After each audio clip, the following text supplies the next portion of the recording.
What is up, guys? I am John and you're watching Johnny Fabs, and today we are working on our Ford Escort K-Swap.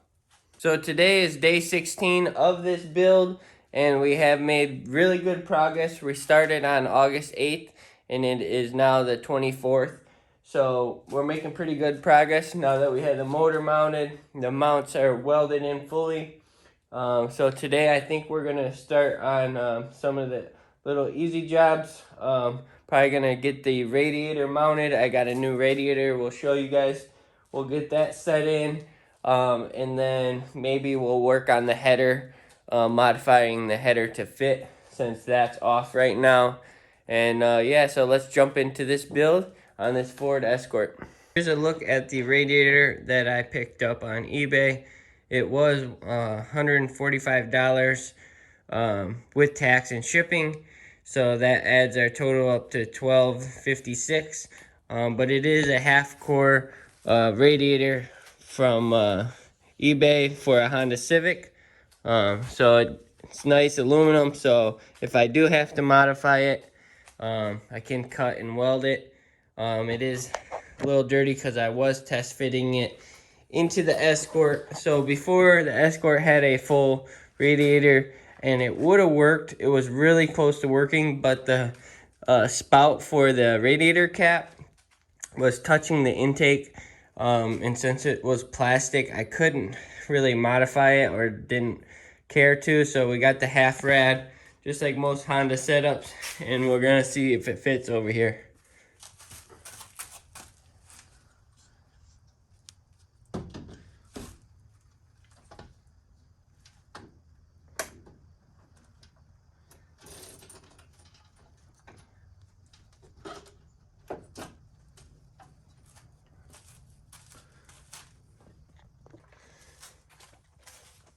So you guys can see I got that radiator kind of mounted with the one factory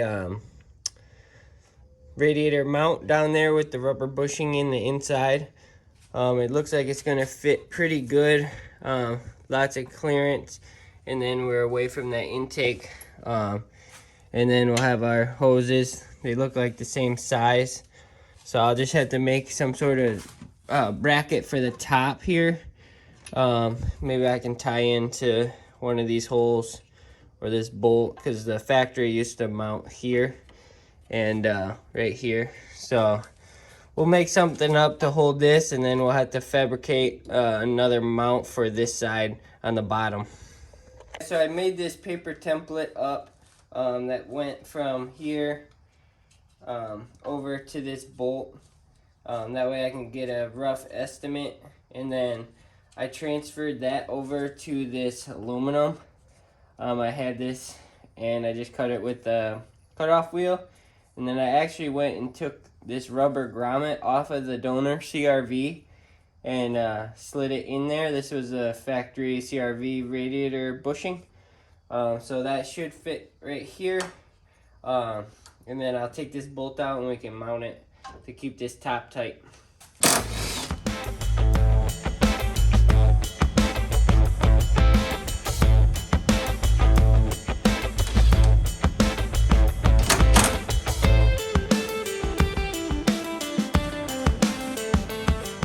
The next thing I need to do is get some radiator hoses, and I scavenged these off of the CRV.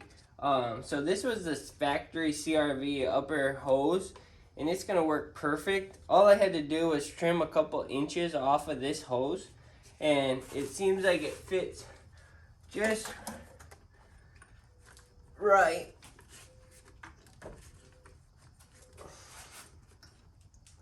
And it's the same size inlet or outlet here.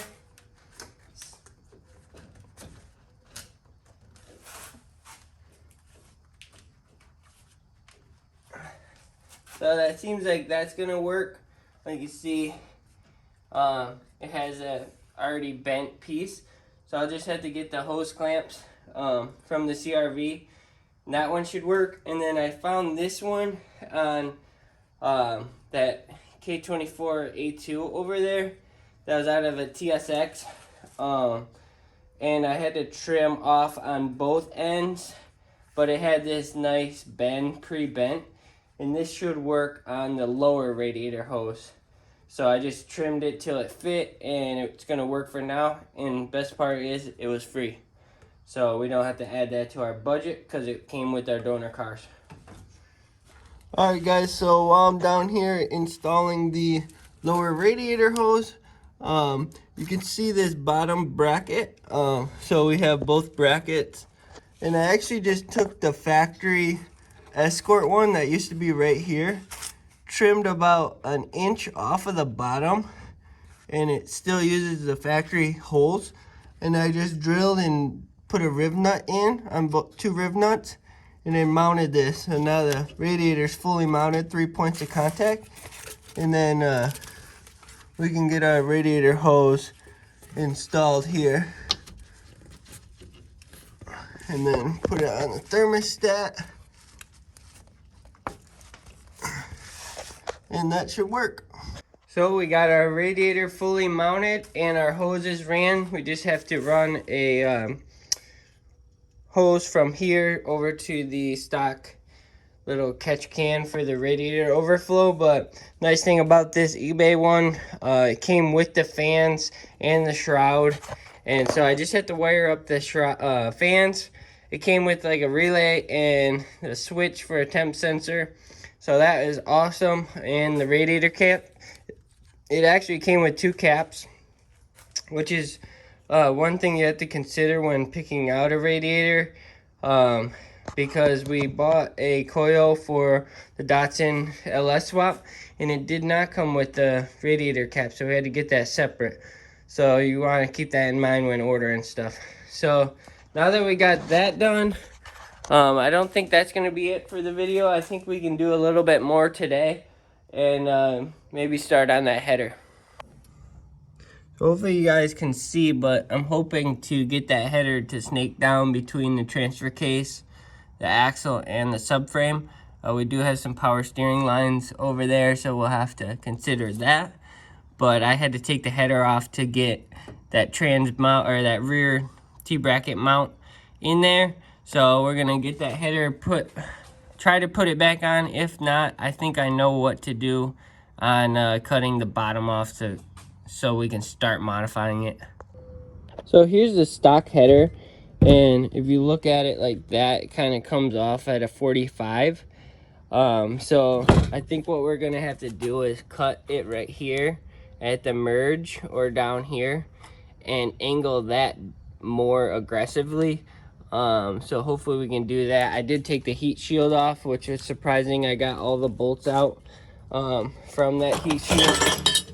And so I don't know if we're gonna be able to utilize this after the fact, but we'll try. So I think I'm gonna start by cutting this merge off, because I think I'm gonna try and use this donut gasket style, so I can use this stock CRV downpipe and not have to buy much exhaust.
Alright guys, here's a look at the finished header welded up.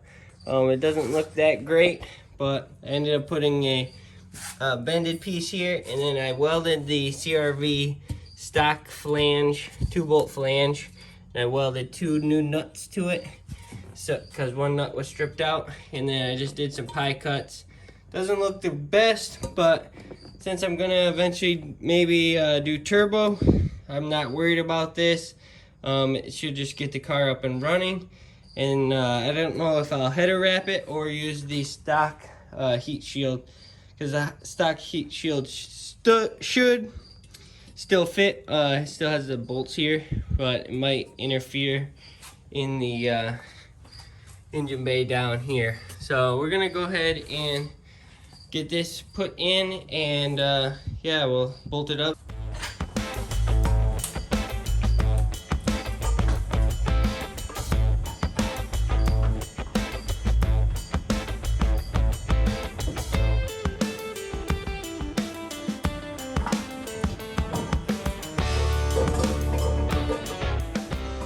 Alright guys, so I got the header installed, and I have it modified to come out between, and so I think I'm going to call that good. I'll show you a look from the bottom. I just used a couple pie cuts and then MIG welded it because it's just mild steel. I'm not doing anything fancy for now, because if later on we change the setup, I'll just build a custom header from scratch. This is just a budget friendly with the material I had, so I'll show you a look from the bottom, and then we're gonna move on.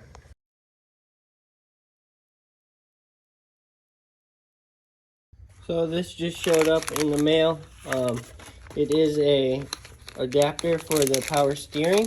It's gonna go like that because the stock one pointed up, and I need it to point down to get to the power steering reservoir. So this was from Jack Spinning Racing, and yeah, it came with some stickers, a sticker, and yeah, they have a bunch of stuff on his website. So I'm gonna unbox this and see how it fits. So since my pump only is threaded right here, I need to thread this top piece so I can have the clamp tighten it down. So I got a tap here, and I'm gonna just tap that.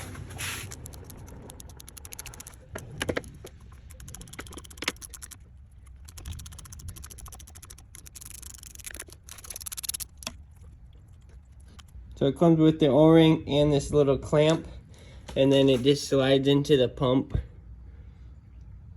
like so. And then that little clamp, you can clamp it here, and then you can rotate this wherever you need to, and it comes with the bolt. And now that that's tapped, that should go in and get an Allen wrench. So the nice thing about this is I can clock it whichever way I need to. If I need to go straight down or turn it straight to the side or up, and then you just tighten this bolt down, and then you can lock it in, and gives you a lot more versatility, because the stock one just pointed straight up on the CRV. The line went over, so this is a little more ideal for a custom setup. Alright, here's a look with the power steering reservoir connected. I did use a stock line, so it does have this bend here, but it looks like a perfect length stock Escort reservoir. And then we'll have this line, so should be able to use, this goes to the rack, should be able to use that. We can tuck it back around the mount, but yeah, I just need to get a clamp, and then it bolts in just like factory. And then I have to get one more bolt in there, but there is a little bit of weld slag down in the hole, so I have to Dremel that out, retap it. But stock reservoir, stock location, stock hose, just this Jack Spania Racing adapter. And yeah, so making headway, little things at a time, and keep moving forward.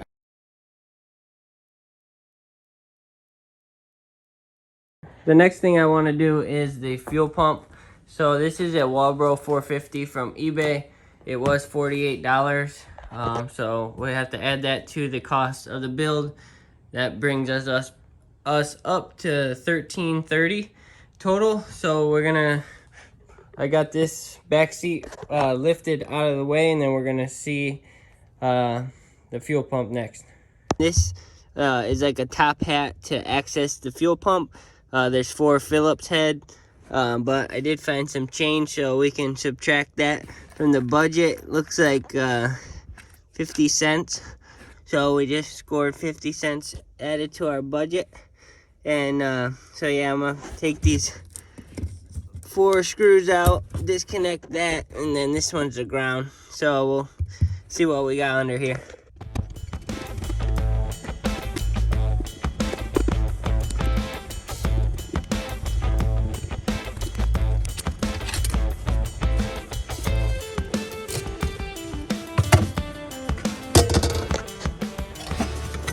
So here's a look inside.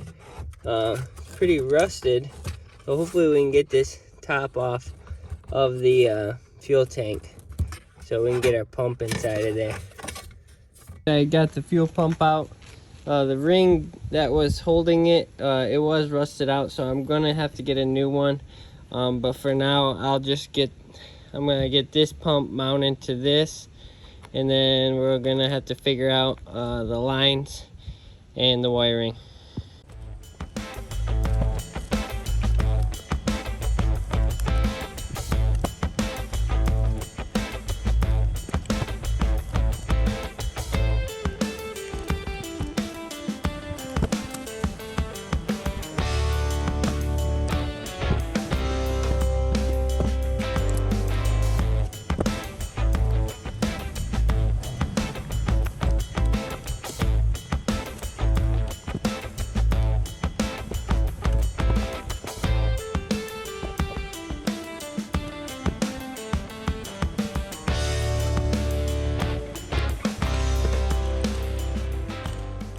So I just finished up with the fuel pump. I'm gonna use the stock return line here, and then I drilled a hole and used this bulkhead fitting with the 8AN on top, and then it had a barb, and then it goes the hose that came with the fuel pump, and then I made this little L bracket and welded it to the return line because the factory pump had this thing welded to it, and this pump's so much bigger. So I just have 2 clamps holding it, and then I tacked it right here, and it's extremely solid. And then I just cut the wires and used the factory wiring, and then connected it here with the heat shrink. This wire is actually bigger than this wire, so that's a good sign. And then I think I'll just cap the stock feed line so fuel doesn't get out, or I could weld this shut before I put it on. So just so I can run the AN without using like an adapter here. I'm not sure with the Ford fuel line to adapt it to AN. So hopefully this will work and clear in the car once I put it in. But here's a look at it, fully assembled, and then it still has the stock sending unit, so I should be able to have the fuel gauge work.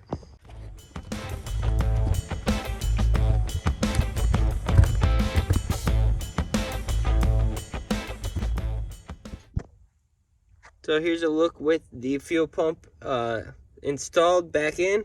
I did have to get a new ring for the sender, and here's the part number. I got it from AutoZone.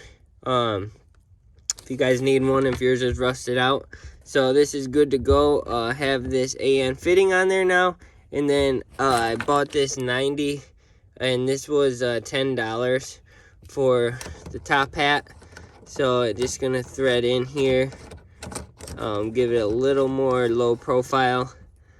I'm gonna have it like this, and then I do have the line run with another 90. This is an 8AN, and I'm gonna connect that like this.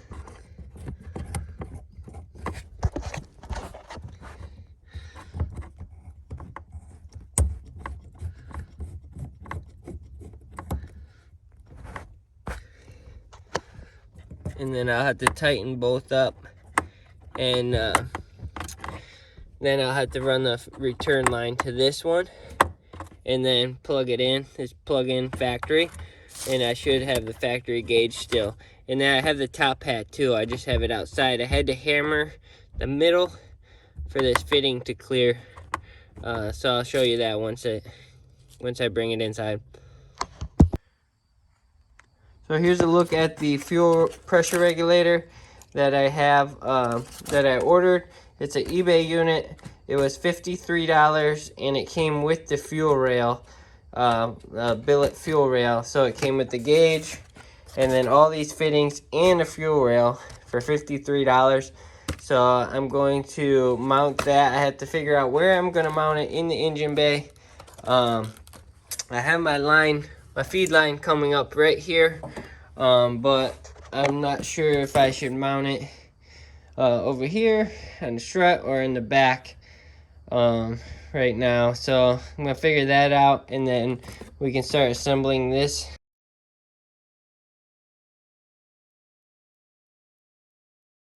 So I'm in the car now. I have the shifter that we're gonna use.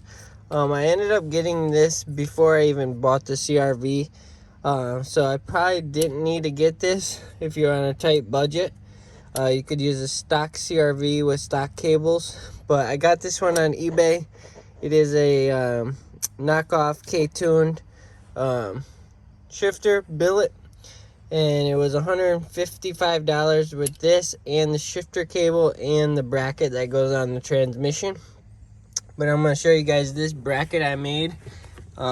It basically bolts into the stock 4 bolts here, and it covers up the hole there, and it has a gasket from the stock shifter.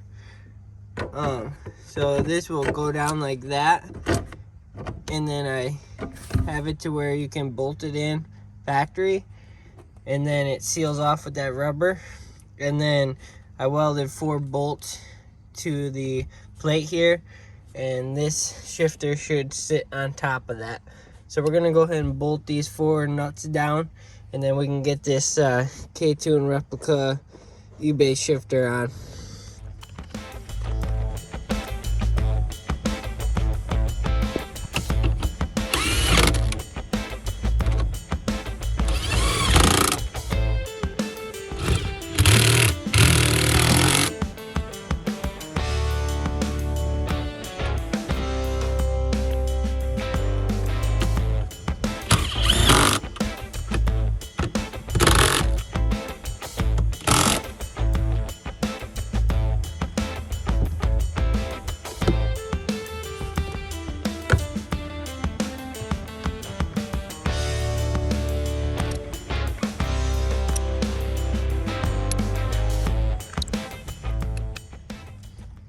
So here's a look at the shifter installed. Looks really sweet, and hopefully I can get the center console to fit over. I might have to trim this side for this bracket here. And then I still have to figure out what this is for. It goes up to the column, so I don't know if I need to leave it pressed or pressed down. So I have to figure that out. But yeah, there's a look. Now I have to run the shift cables. But I also wanted to mention that I heard that you should take all these bolts out once you get it where you want it, and put blue Loctite, because they do tend to back out. Same with all these little bolts.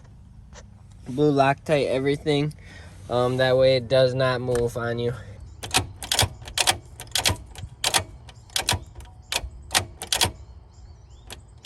Put it in first gear. Second gear.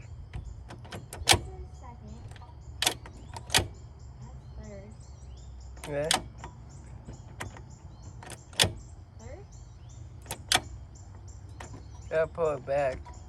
That fourth? Yeah.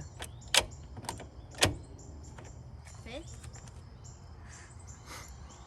Alright guys, so I think that's going to be it for this video. I'm going to keep chugging along on this build, so hopefully you guys enjoyed this video. If you did, hit that like button.